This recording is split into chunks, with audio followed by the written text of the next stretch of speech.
Hi, it's Gretchen Dixon, Product Specialist at SOLABS.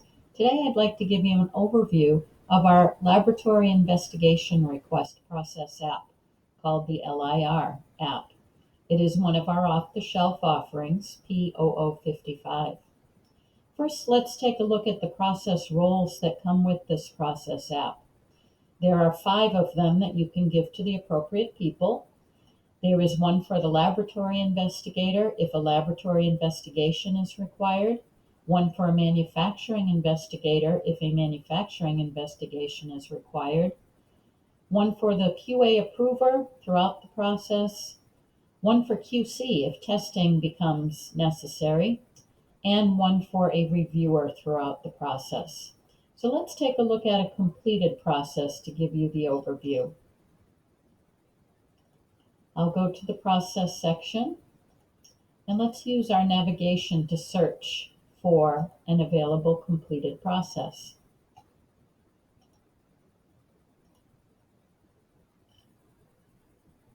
And here we have one that is completed.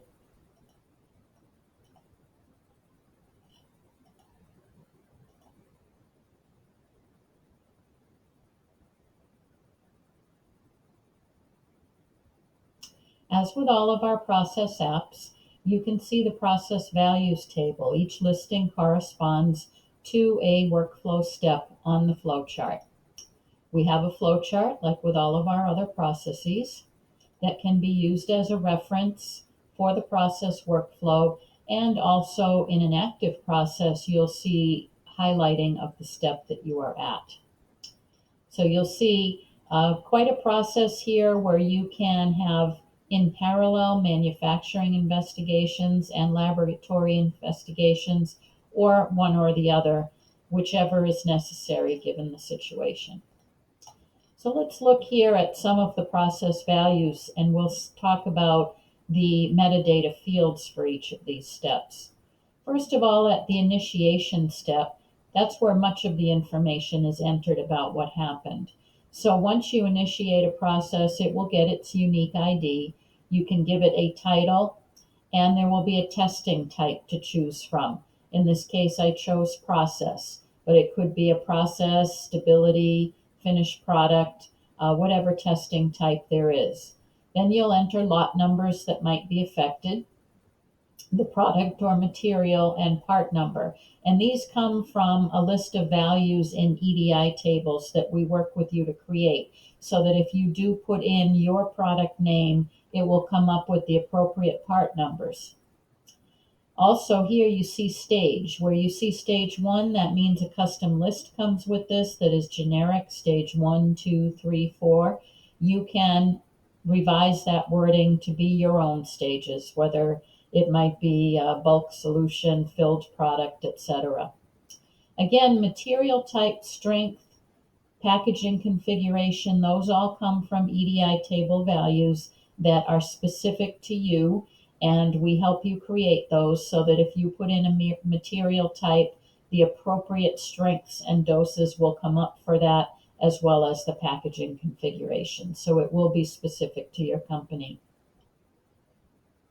Now you can put in a description of the situation or the sample that might have been out of specification, the date. Again, you see site 1 and site 1 here for testing site and manufacturing site. That means, again, these are available configurable custom lists where you can change those generic sites to your own testing sites and manufacturing sites. Comment fields, and then here you assign the reviewer and a QA approver, and those will be a list of people that you have given those process roles that we looked at a bit earlier. Once all of that information is submitted, it will go to the laboratory investigation conclusion phase 1 step, and this will be assigned to the same person that put in all of the original information, but this is where they can formally capture their laboratory investigation conclusion and whether or not lab error was determined, and that will be a yes or no value. So if it was not determined, there's room to put in, what happened, a comment field, and then the decision will be to advance it to reviewer approval. and there are some optional comment fields. The next step now, it will go to the reviewer, again, the reviewer that was assigned in step 1. And so this reviewer can determine whether there is potential impact to distributed product. If the answer is yes, additional fields will show up to enter information regarding the impacted product. Next, we have QA review. So QA will determine what type of event this is. OOS for out of specification. We have OOT or OOE for out of expectation, OOT being out of trend. So either of those can be chosen, and those are 3 choices that come with the process app for you to choose. Is it a recurring event? Yes or no?